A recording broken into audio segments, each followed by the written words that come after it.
তো এই 4 গিফটওয়ালা সাবান থেকে কি কি বের হবে? সবার প্রথমে 50 টাকা দামের সাবান। আর যখনই এটা খুলে দেখি, দেখো গাইস এর ভিতর থেকে কি একটা চকচক করছে। চলো এটা কেটে দেখি এর ভিতর থেকে কি বের হয়। কি বের হবে? কি বের হবে?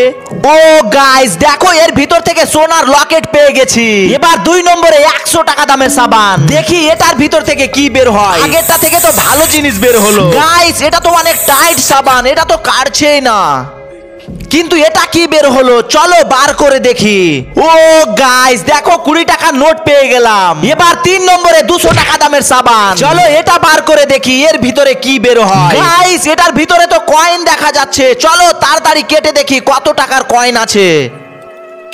ও ভাই দেখো 10 টাকার কয়েন পেলাম। এবার সবশেষে 500 টাকা দামের সাবান। আর এটাতে তো মনে হয় ভালো জিনিস আছে। গাইস দেখো দেখো এর ভিতরে টাকার নোট দেখা যাচ্ছে, কিন্তু এই নোটটা আসল নাকি নকল আমি জানি না। সাবানটা কাটার পরই জানতে পারবো এই নোটটা আসল নাকি নকল। চলো তাড়াতাড়ি কেটে দেখি। ও গাইস এখানে তো সত্যি টাকার নোট আছে, কিন্তু এটা কত টাকার নোট আছে? দাঁড়াও গাইস এটা দেখার আগে ভিডিওটিতে লাইক দিয়ে চ্যানেলটি সাবস্ক্রাইব করে দাও। তোমরা তো ভালো মনের মানুষ, তোমাদের শুধু একটি বাটনই চাপতে হবে। চলো।